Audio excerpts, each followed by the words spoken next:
మీ business ఏదైనా మీ ఊర్లో promotion చేయాలంటే అది సుమన్ టీవీతోనే సాధ్యం. ఇప్పుడే సంప్రదించండి.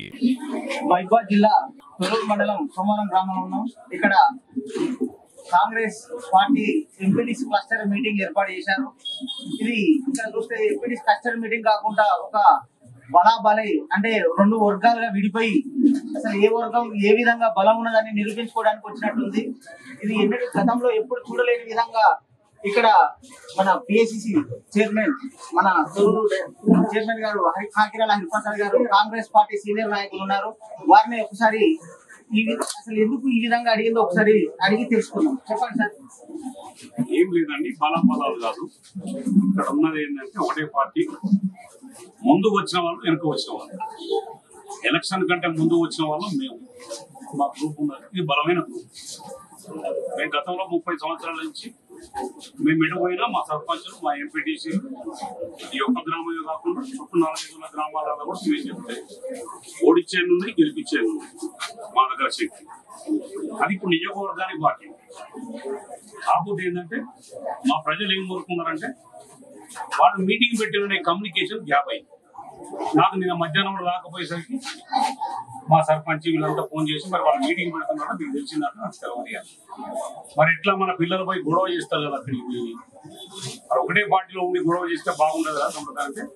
మరి ఏం చేద్దామంటే మీటింగ్ పెట్టుకోను కూడా మీటింగ్ పెట్టుకున్నాం. మనం మీటింగ్ పెట్టుకున్నాం, మన జనం అక్కడికి పోరు కదా. పోనప్పుడు తెలుస్తుంది. ఇంకోటి కూడా ఏంటంటే రాజకీయంగా ఝాన్సీ మేడం కొత్తగా వచ్చింది. అప్పుడు ఊపున్నది బాగా. అప్పుడు అందరం వస్తే ఎవరికి ఏముందో తెలియదు ఇప్పటి వరకు. కాకపోతే నాకు కలిసి వచ్చి అందరు చెప్పారు హరిప్రసాద్ చేర్చుకున్నామా, మీకు మంచిగా మాట్లాడతారు, మంచిగా 10 మంది పరిచయాలు వచ్చింది. ఇంటికి వచ్చింది, రాజకీయ కట్టి చేర్చుకున్నాం. కాకపోతే ఇంకా ఇప్పటి వరకు కూడా సంవత్సరంన్నరైనా వారికి తెలియట్లేదు ఎవరు ఏంది ఏం కథ అని తెలియట్లేదు. తెలియదు ఈ 100 ఓట్టినోడు, 50 ఓట్టినోడు, 10 ఓట్టినోడు, 10 బయట వాళ్ళకి వెళ్ళి తీసుకొచ్చిన వాళ్ళని 300 ఇచ్చిన 500 తీసుకొచ్చిన వాళ్ళందరూ ఒక లీడర్లు అనుకుంటా ఉన్నారు. కాకపోతే ఆమె కూడా తెలిసి వస్తుంది, తప్పడతలేదు. ఆ క్రమంలో ఏమైందంటే అసలు నేనేం చేయాలి, నా ఉనికి ఏంది, మొన్న ప్రజలు నన్ను మర్చిపోయిందా, నాలో ఏమన్నా లోపం ఉన్నదా, నేను ఎక్కడ తప్పు చేస్తా ఉన్నా, నా ప్రజలకు నేను దూరం అయినా తెలుసుకోవడానికి కోసం నేను ఒక మీటింగ్ పెట్టి ఎలక్షన్ నోటిఫికేషన్ వచ్చినాక మీటింగ్ పెడితే అది కోడ్లో వస్తుంది. ఇప్పుడే పెట్టింది అనుకో, ఆ వచ్చినప్పుడే పెడితే నా ప్రజల ఆధారం నాకెట్టున్నది వాళ్ళకి ఎట్టున్నది నా ప్రజలు చెప్తారని చెప్పి మీటింగ్ పెట్టి ఆ ప్రజలు చూపెట్టి, నా గ్రామ ప్రజలు నా పక్క గ్రామం ప్రజలు చూపెట్టి మీకు ఆదరణ ఉన్నది అని ఈరోజు డిసైడ్ అయినా. నాకు మళ్ళీ బాధ్యత పెరిగింది 10 ఏళ్ళు.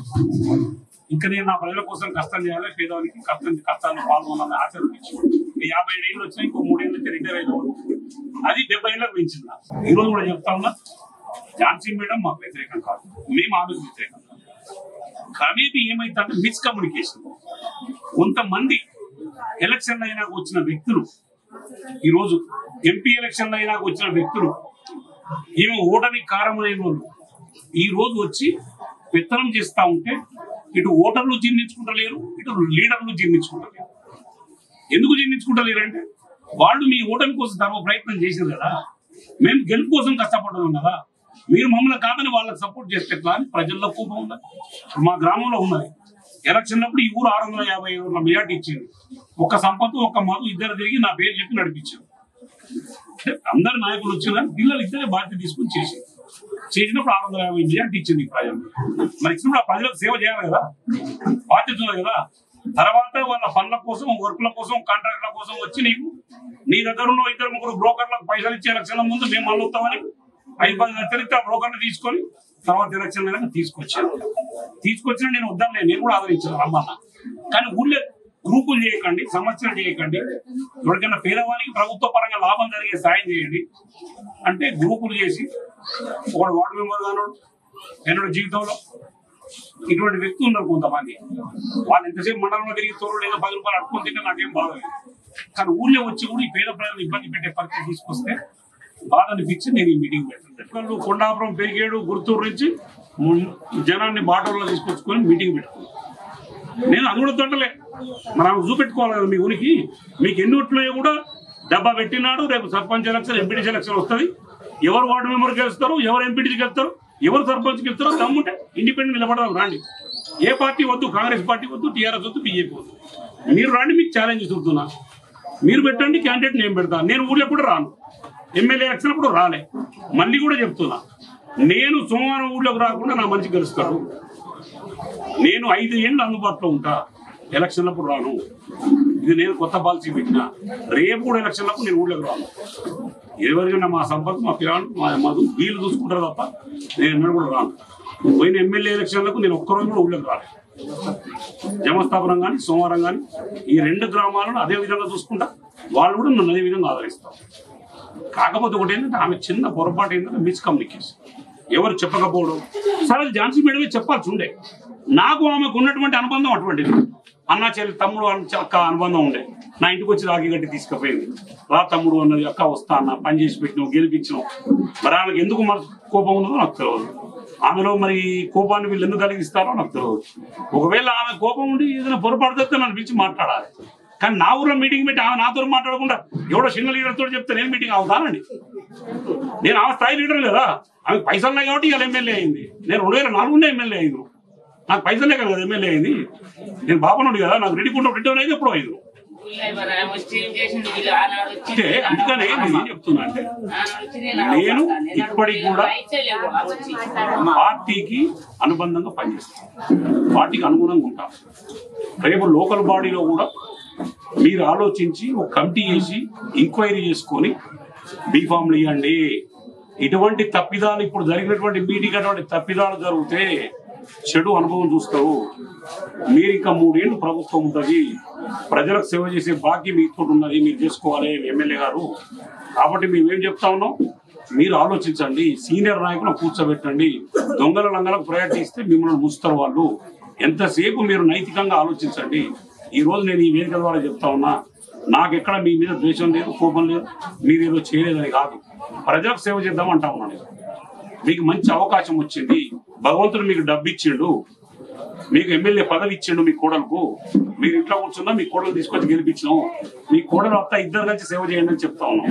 ఇద్దరు కలిసి మమ్మల్ని ఒక్కమని చెప్పట్లేదు, సేవ చేయమని చెప్తా ఉన్నాం. సేవతో పాటు మీతో పాటు మేము సేవ చేయడానికి సిద్ధంగా ఉన్నామని చెప్తా ఉన్నాం. కానీ మీరు ప్రతిదీ మాట్లాడితే తప్పర్థం చేసుకుంటే మేమేం చేయలేం.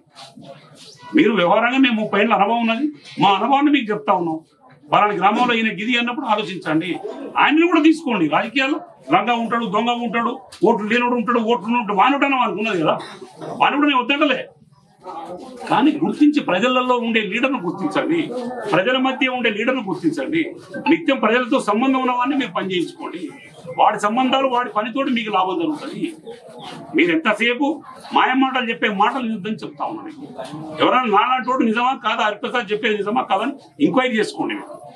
చేసుకున్నప్పుడు మీకు మంచి చెడు తెలుస్తుంది. మీరు ఎవరో ఒక్కరిద్దరు చెప్పే మాట వినకండి దయచేసి. విన్నప్పుడు మీరు నష్టపోతారు, పార్టీ నష్టపోతుంది. మీరు ఏదైతే దృక్పథంతో వచ్చిండ్రో, మేము ప్రజలకు సేవ చేయాలనే దృక్పథంతో వచ్చిండ్రో, మీ దృక్పథం అమలు చేసుకునే ప్రయత్నం చేయండి. మీ ఆలోచన విధానం, మాకు పైసలు వద్దు, డబ్బులు వద్దు, మేము పని చేస్తాం అన్నాం, ప్రజలకు సేవ చేస్తాం అన్నాం. చేస్తున్నారు, ఇంకొంత చేస్తున్నారు, చేయలేదని నేను అంటే ఇంకెక్కువ చేయండి. ప్రజల్లో మళ్ళీ ఎలక్షన్లు వచ్చేసరికి మీరు 1,00,000 మెజార్టీతో గెలవడానికి ప్రయత్నం చేయండి. అది మీ గొప్పతనం అంట. కానీ ఉన్న లీడర్లను గ్రూపులు చేసి వచ్చి చెప్పే లీడర్లు నమ్మకండి. ఈ గ్రూపులు చేసే లీడర్లు నమ్మినప్పుడు మీరు నష్టపోతారు. ఇక్కడ నష్టం జరిగేది టోటల్ హరిప్రసాద్కు, సెకండ్ లీడర్లకు ఎవరికి నష్టం జరగదు. హరిప్రసాద్ కొడుతుంటే ఇంకోటి వచ్చి తీసుకుపోతారు. హరిప్రసాద్ నువ్వు ఎట్లా తీసుకుపోయినావు, నాకు కొడుతుంటే ఇంకోటి వస్తారు. రేపు వచ్చి నా ఇంటి ముందర నువ్వు రాఖీ కట్టి నా ఇంటి ముందర ఇంకోటి కావాలి వస్తాడు. అమ్మ నీకు ఝాన్సీ మేడం భర్త రాని ఇప్పటికే రెడీ ఉన్నారు, లైన్లో రైట్లు నిలబడ్డారు, 2 పార్టీలో నిలబడ్డారు. నువ్వు వస్తావని నీ సంగతి నేను ఛాన్స్ ఇవ్వట్లేదు. ఆ ఛాన్స్ నువ్వు ఓనించుకోకని చెప్తావు. నన్ను కాపాడు, నా ప్రజలను కాపాడు. నాకు నువ్వేం ఇయ్యద్దు, బోకున్నది నాకు. నా ప్రజలకు అవసరాలకు పని చేయమని అడుగుతావు. చెయ్యి, నీకు ఏ సాయం చేస్తాను. ఇప్పుడు నిజవర్గ నాయకులు ఏ విలేజ్ లేకుండా ఓన్లీ సోమవారంలో వాళ్ళని అందరినీ ఎవరు ఆహ్వానించారు? ఓన్లీ హరిప్రసాద్ గారిని తొక్కడానికి అనేది గుర్తుంచుకో. ఒక మనిషిని తొక్తా అనడం, ఒక మనిషిని మనం తొక్తా అనుకుంటే ఆ మనిషి ఎక్కువ అవుతాడు.